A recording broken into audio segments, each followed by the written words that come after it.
pasien, maka kita harus fokusnya ke sana. Jangan harus ada tujuan dari komunikasi itu, kita mau kemana. Jangan sampai kita berkomunikasi terapeutik itu tanpa ada atau tanpa kita men-setting tujuan-tujuan tertentunya. Kemudian yang kedua yang terkait dengan faktor yang mempengaruhi komunikasi terapeutik adalah lingkungan, ya. Apakah lingkungannya itu cukup nyaman atau tidak untuk seseorang itu bisa menyampaikan informasi atau bercerita kepada kita, ya. Jadi apakah lingkungan itu cukup nyaman untuk pasien itu bisa berinteraksi atau komunikasi dengan kita.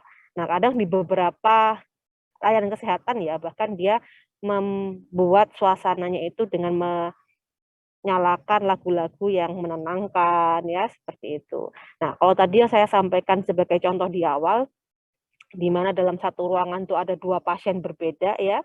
Nah, itu untuk beberapa pasien itu mungkin membuat dia tidak nyaman. Tidak nyaman untuk menyampaikan informasi yang mungkin sifatnya privacy. Sehingga mungkin ada beberapa privacy itu yang di-keep sama pasiennya. Karena dia ada kekhawatiran-kekhawatiran tertentu. Yang kedua tadi, ya, terkait dengan lingkungan adalah privacy, ya. Sehingga apapun informasi yang disampaikan oleh pasien itu dijamin kerahasiaannya. Jadi memang nggak boleh ada seorang pun yang tahu terkait dengan informasi yang diberikan oleh pasien. Sehingga pasien itu bisa terbuka, bisa bebas menceritakan apa saja keluhan kondisinya dia yang terkait dengan masalah kesehatan yang akan kita tangani, ya. Nah, terutama tadi itu kalau memang tidak diperlukan adanya perawat, ya, di dalam ruangan itu karena memang belum ada tindakan, ya, maka perawat itu nggak perlu di dalam ruangan yang sama. Nanti kalau misalnya kita perlu melakukan tindakan, baru kita panggil perawatnya itu untuk membantu kita melakukan tindakan. Tetapi saat kita melakukan komunikasi terapeutik, ya, itu khusus adalah hubungan interpersonal antara tenaga kesehatan dengan pasiennya. Lalu berikutnya adalah terkait dengan kepercayaan diri. Ya, jadi kepercayaan diri itu erat kaitannya dengan trust. Kepercayaan dia dengan dokternya. Dia tidak khawatir bahwa dokter itu akan melakukan judgement, ya, menilai, ya, dia atau menyalahkan dia. Sehingga kalau dia merasa nyaman dengan dokternya, dia percaya dokternya itu orang yang wise, yang bijaksana, gitu, yang dia tidak akan menyalahkan, gitu kan. Dia akan memiliki kepercayaan diri untuk menyampaikan tanpa dia takut salah. Ya, itu kepercayaan diri. Karena ada beberapa itu yang memang terlupa, ya. Teman saya sendiri tuh ada yang dia itu punya masalah psikologis, gitu, ya. Dan dia untungnya dia bukan yang orang yang denial, jadi dia segera mencari pertolongan atau bantuan ke psikiater karena memang agak cukup berat waktu itu teman saya. Dan dia sudah beberapa kali pindah-pindah psikiater di Surabaya, tetapi dia tidak cocok, tidak menemukan seorang psikiater yang cocok di Surabaya. Karena apa? Karena dia merasa selama konseling itu yang ada itu judgement saja. Jadi si psikiaternya itu melakukan judge. Ya nggak seperti itu benernya. Jadi empati ini nggak ada di psikiaternya, sehingga dia pindah-pindah psikiater sampai akhirnya dia menemukan psikiater yang paling cocok menurut dia, yang dia percaya, yang menurut dia itu tidak judgmental, gitu, ya, yang tidak menyalahkan dia, yang benar-benar mau mendengarkan dia, yang punya empati ke dia, dan dia bisa menceritakan apapun tanpa ada rasa takut, tanpa ada rasa khawatir di judgement. Dia ketemunya di Solo. Ya, dia orang Surabaya, dia ketemunya di Solo, sehingga walaupun jauh, ya, tetapi dia jalani meskipun dia harus konsultasi seminggu sekali, Surabaya Solo, sampai sebegitunya pentingnya komunikasi terapeutik. Oke. Berikutnya adalah berfokus pada klien, ya, kebutuhan klien kita, ya. Jadi saat melakukan komunikasi terapeutik, usahakan jangan melakukan kegiatan apapun, baik itu nulis resep, baik itu menulis rekam medis atau apapun lah, jangan, ya, karena mereka itu memperhatikan kita, ya. Yang pertama, mereka memperhatikan kita. Kalau mereka merasa kita tidak memperhatikan apa yang dia sampaikan, maka hilang sudah trust itu. Jadi jangan harap kita bisa mendapatkan informasi lebih banyak dari si pasien. Yang kedua, kita akan bisa miss informasi-informasi penting yang disampaikan oleh pasien. Kemudian stimulus yang optimal, ya. Jadi kita harus tahu pendekatan-pendekatan yang paling tepat untuk masing-masing pasien, karena setiap pasien karakternya berbeda, masalahnya berbeda, sehingga pendekatan yang kita berikan untuk memberikan stimulus kepada pasien, untuk membuat pasien itu mau bercerita kepada kita pun juga akan berbeda. Jadi kenali karakter-karakter dari setiap orang, karena itu berbeda-beda. Karena saya di bagian dental public health, saya lebih banyak berhubungan masyarakat, karena itu saya tahu bahwa setiap orang itu karakternya berbeda. Ya. Saat saya melakukan penyuluhan massa ya, jadi bukan ke individu ya, tapi massa, nggak suatu kelompok masyarakat, itu pun pendekatannya juga berbeda. Ya. Ada satu tempat, ya, ada satu lokasi, saya nggak perlu nyebutkan tempatnya ya, ada suatu lokasi di Surabaya itu yang satu lokasi tersebut, satu kelompok masyarakat di lokasi tersebut itu yang tidak bisa diedukasi. Sudah berkali-kali dari puskesmas itu melakukan edukasi, tetapi tidak pernah berhasil. Ya, ini memang kita masih cari tahu penyebabnya apa. Kita masih mendekati leader-leadernya ya, pemimpin-pimpinan atau orang. Jadi setiap kelompok masyarakat itu pasti ada orang yang diperhatikan atau dilihat atau dituruti atau dianut gitu ya. Jadi kayak orang yang dianggap penting gitu di dalam suatu kelompok masyarakat. Kita masih mendekati ke kelompok tersebut. Jadi ini yang terkait dengan kesehatan gigi tadi ya. Jadi di kelompok itu satu kelompok masyarakat ini, hampir semua orang di dalam lokasi tersebut itu ada yang tidak pernah sikat gigi. Bayangin, nggak pernah sikat gigi ya. Jadi dia itu setiap hari itu hanya membersihkan giginya itu dengan sewek. Kalian tahu sewek nggak ya? Sewek itu bawahan ya, atau kain bawahan gitu. Nah, dia hanya membersihkan dengan sewek. Jadi kalau dia mau ke pasar, anaknya mau ke sekolah, itu nggak sikat gigi. Cuma dibersihkan dengan kain bawahannya ibunya itu saja gitu. Nah, terus awalnya karena memang dia sosial ekonominya memang menengah ke bawah gitu kan. Terus kita dengan puskesmas pun itu kita sempat berdiskusi, kita menanyakan kira-kira apa penyebabnya, apa mereka tuh nggak mampu untuk beli sikat gigi dan pasta giginya gitu kan, atau kenapa kok dia sampai nggak sikat gigi. Terus pernah gitu kita punya dapat sponsor, kita supply sikat gigi dan pasta gigi setiap 3 bulan sekali gitu kan, karena 13 kali kan seharusnya diganti sikat giginya, kita supply. Lalu kita lihat perkembangannya, itu masih nggak dipakai sikat giginya, dan kebiasaan itu masih tetap ada di situ. Dia nggak sikat gigi yang kita supply itu nggak dipakai, dia tetap pakai sewek tadi itu bersihin giginya. Dan bahkan ada beberapa itu yang sikat giginya itu malah dijual, sikat gigi dan pasta gigi yang kita kasih itu malah dijual sama mereka pun nggak pakai gitu. Sudah pernah dihadirkan beberapa tokoh-tokoh masyarakat untuk membantu gitu ya, melakukan edukasi, tetap nggak ngefek buat mereka. Mereka akan datang ke acara-acara edukasi penyuluhan itu kalau ada stimulusnya. Stimulusnya berupa apa? Nggak mahal, misalnya berupa deterjen bubuk yang sasetan gitu ya, atau yang sabun cuci piring yang kemasan kecil, atau sabun batangan yang apalah, yang satu kotak kecil gitu. Kalau ada itu dia akan datang, tapi kalau nggak ada dia nggak akan datang.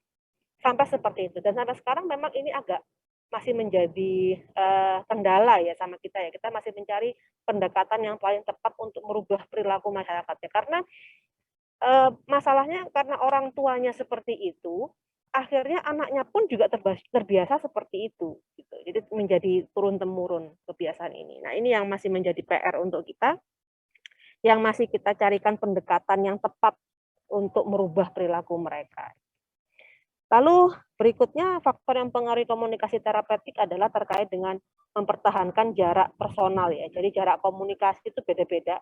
Kalau yang privacy itu jaraknya sangat dekat, bahkan lutut ketemu lutut gitu ya kalau kita sambil duduk ya. Kalau yang massa itu yang paling jauh gitu. Ini sudah kalian pelajari kemarin di tatap muka 2 minggu yang lalu kalau tidak salah terkait dengan jarak. Kemudian teknik-teknik komunikasi terapeutik, ada listening ya, mendengarkan ya, itu hal yang paling penting kelihatannya sederhana tapi banyak yang nggak bisa melakukan. Orang itu cenderung bisanya tuh ngomong tapi dia nggak bisa mendengarkan, bukan nggak bisa, dia nggak mau mendengarkan ya. Jadi mendengarkan, listening itu kita butuh belajar untuk mendengarkan, karena kadang saat kita mendengarkan pasien itu ada keinginan kita tuh untuk memotong pembicaraan, karena keinginan kita bicara itu lebih dominan daripada keinginan untuk mendengarkan. Nah, itu yang harus kita belajar saat orang berbicara, saat pasien kita berbicara, itu dengarkan dulu. Jangan dipotong, jangan diputus. Bahkan kalau misalnya apa yang disampaikan tuh nggak benar gitu, atau salah atau kurang tepat, kita diam dulu. Atau kita buat catatan kecil di kertas gitu ya. Sehingga nanti biarkan pasien itu menyelesaikan apa yang mau disampaikan, setelah dia selesai baru kita yang masuk. Kita luruskan, kita jelaskan, kita klarifikasi, dan sebagainya. Kemudian accepting ya, kita menerima, ya, menunjukkan penerimaan. Jadi kita menunjukkan ekspresi bahwa kita itu menerima apa yang dia sampaikan, kita menghargai apa yang dia sampaikan, tetapi bukan berarti kita menerima itu bukan berarti kita harus setuju apa yang dia sampaikan. Ya, kita terima, maksudnya kita menghargai, kita tahu kenapa dia berpikir begitu, kita menghargai, itu hal yang normal, itu hal yang wajar, tetapi nah itu baru kita luruskan, kita klarifikasi kalau memang itu hal-hal yang kurang tepat gitu kan. Nah, memang kalau terkait dengan budaya ya, terkait dengan budaya itu hal-hal yang agak sulit untuk kita merubah perilaku seseorang. Komunikasi terapeutik untuk yang bertujuan untuk mengubah perilaku, terutama kalau perilakunya itu terkait dengan budaya, itu memang agak sulit untuk dilakukan. Nggak bisa, tidak bisa hanya sebulan 2 bulan, tapi mungkin bertahun-tahun baru bisa diubah. Contohnya apa ya? Rumput Fatimah. Ya, rumput Fatimah yang sering dipakai untuk orang yang mau melahirkan ya, katanya untuk mempercepat kontraksi gitu kan. Nah, rumput Fatimah itu dipakai karena budaya, karena mungkin sebelum-sebelumnya temannya, keluarganya ada yang pakai rumput Fatimah, kemudian proses persalinannya lancar, sehingga itu dijadikan sebagai suatu tradisi atau apa ya, sehingga orang yang mau melahirkan dikasih rumput Fatimah tanpa sepengetahuan dokternya. Biasanya mereka minum itu tanpa sepengetahuan dokternya. Nah, masalahnya rumput Fatimah ini kita belum tahu dosisnya seberapa yang paling tepat. Belum ada penelitian menunjukkan rumput Fatimah itu boleh dikonsumsi dalam batas aman itu kalau misalnya beratnya sekian gram dengan misalnya airnya sekian mili.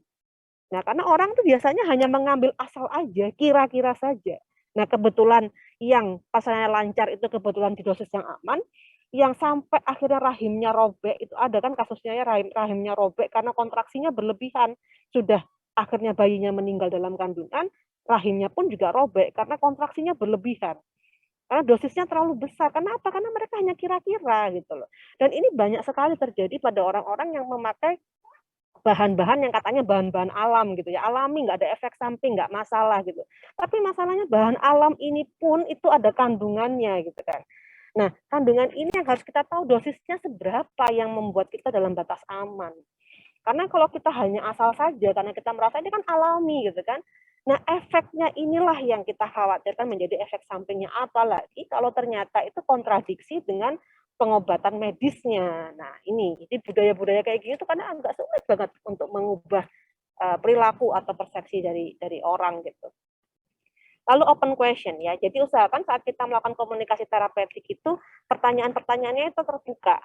Artinya apa? Jangan menggunakan pertanyaan-pertanyaan itu yang jawabannya hanya yes dan no, ya dan tidak. Tapi biarkan orang itu bisa menyampaikannya jawabannya panjang, bukan hanya ya dan tidak saja, benar dan salah, setuju nggak setuju, bukan seperti itu, tapi yang membutuhkan jawaban yang panjang.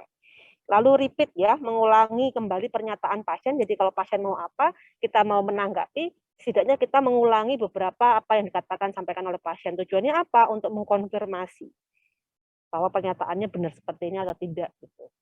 Mengklarifikasi pun juga sama. Jadi kalau misalnya kita ada hal yang kita ragu-ragu, pemahamannya takut kita salah mengartikan, klarifikasikan, tanyakan ke pasiennya.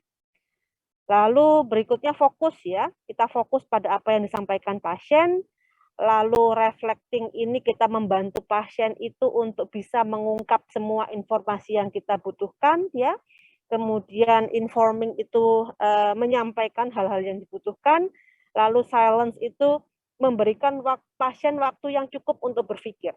Jadi kadang pasien tuh nggak bisa misalnya kita tanya tuh nggak bisa langsung jawab saat itu, dia butuh waktu beberapa menit untuk berpikir kira-kira apa. Nah, saat berpikir itu biasanya dia merefleksikan diri ya, untuk bisa menjawab. Sehingga nggak apa-apa, berikan dia waktu untuk berpikir, untuk refleksi diri, sehingga nanti informasi yang disampaikan, jawaban yang disampaikan itu bisa sesuai dengan kondisi aslinya.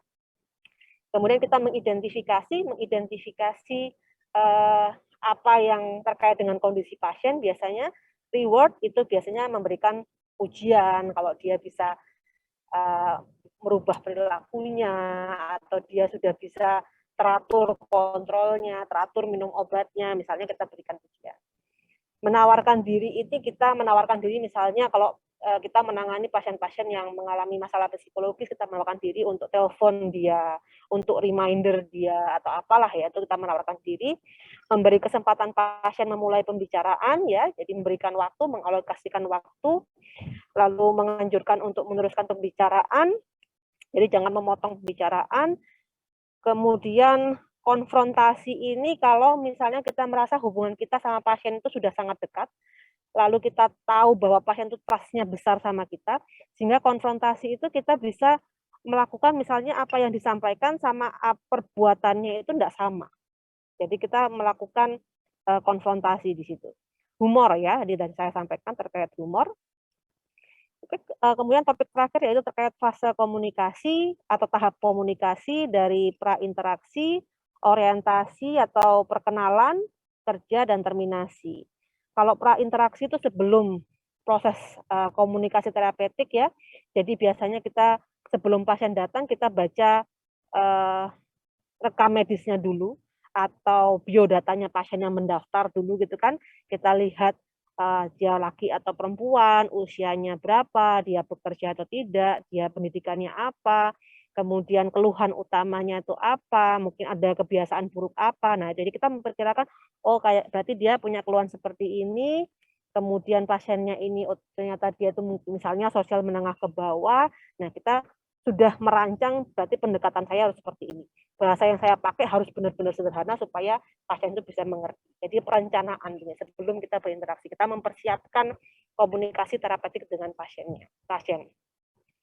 Lalu orientasi perkenalan, kita sudah bertemu sama pasien. Nah, di sini kita masih hanya melakukan validasi. Validasi informasi-informasi yang kita baca di medical record.